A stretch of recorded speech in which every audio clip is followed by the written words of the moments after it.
Okay, Big Willie here of the Kickoff and the Score, and this is another football update specifically looking at Harambee Stars.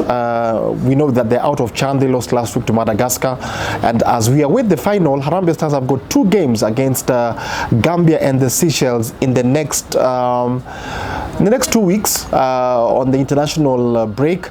So what can we expect from Harambee Stars? Now, as we discussed yesterday, key players have been taken out of this team. The likes of Austin Odhiambo, who was a key cog for Harambee Stars during the Chan tournament, scoring 2 goals, one a penalty against Angola, the other of course the opening goal against the DRC. He misses out, and also missing out in the 23-man squad is Daniel Sakari, Siraj Mohammed, Crispin Erambo, and striker Masood Juma. Now, you like to know who are the key players who will be in the Harambee Stars squad for this World Cup qualifiers next month. We've got the likes of Brian Bwire, Colin Sichenje, Runi Onyango, Richard Odada, Duke Abuya, Timothy Ouma, Emmanuel Osoro, and Will Lekumpai. And of course, missing out on this squad because of injury is Marcelo Ouma, who got a very nasty leg injury while playing for his club in Sweden. And of course, his energy and attacking presence will be missed by Harambee Stars. I don't know who's going to play there for Harambee Stars in these 2 games against Gambia and the Seychelles. The defense, of course, okay, in goal, we've got Brian Omondi and Farouk Shikalo, and they have been joined by Brian Bwire, who plays for Polo Kwane. And then in defense, we've got the Gormaya quartet of Sylvester Owino, Alfonso Mijo, Michael Kibwage, Louis Bandi alongside Runi Onyango, and Kenya Police veteran, that's our captain for Chan, Abud Omar, and Serbian-based Collins Sichenje. Now, looking at it this way, even the coach earlier this week admitted that Harambee Stars are not in the running to qualify for the World Cup, because as we speak, Harambee Stars lie 4th in the pool on 6 points from 6 matches.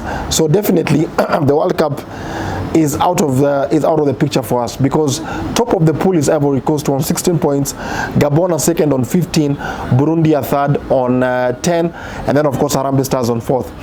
That will mean for Harambee Stars to qualify for the World Cup, which is absolute miracle, is that Ivory Coast and Gabon, and to a lesser extent Burundi, will have to drop some points in the remaining 4 matches for us to have a chance of even qualification. Remember, we got off to a very poor start when the qualifiers for the World Cup started in June last year by drawing and losing matches, because remember, Harambee Stars were not playing at home. Our stadiums were not ready for the World Cup qualifiers, and most of our matches were being played in either Uganda or South Africa, especially South Africa for the AFCON qualifiers. So most of our games we were playing away from home. So as we speak, the best Harambee Stars can finish in this group is maybe to finish probably 3rd in the pool and maybe improve their FIFA rankings. But from the squad which has been chosen by Benni McCarthy, I think it's a very good squad.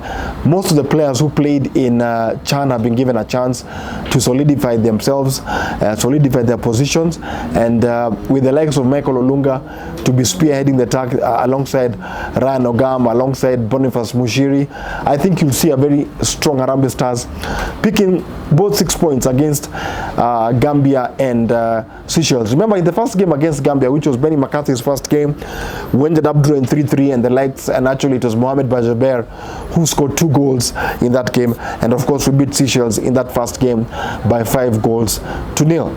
So Harambee Stars in a very good position to get those 6 points, but I think it's going to be a very tall order for them to qualify for the World Cup in the USA, Mexico, and Canada next year. I don't see it happening, and even the coach even admitted it's going to be a tough challenge for them to make it to the World Cup next year. But I would want to believe that with the ongoing Chan, which of course concludes on Saturday with the Morocco-Madagascar final, I think Benni McCarthy now has got a squad which he can build with for the 2027 AFCON, which Kenya, Uganda, and Tanzania will be hosting. I think we've got a strong squad. I think we can go very far in this tournament, and I think with all things being said and done, I think many Kenyan fans will expect Harambee Stars to put in a very good run at the Africa Cup of Nations in 2 years' time. But let's wait and see what happens in these 2 World Cup qualifiers against Gambia and Seychelles, which come up in the next fortnight.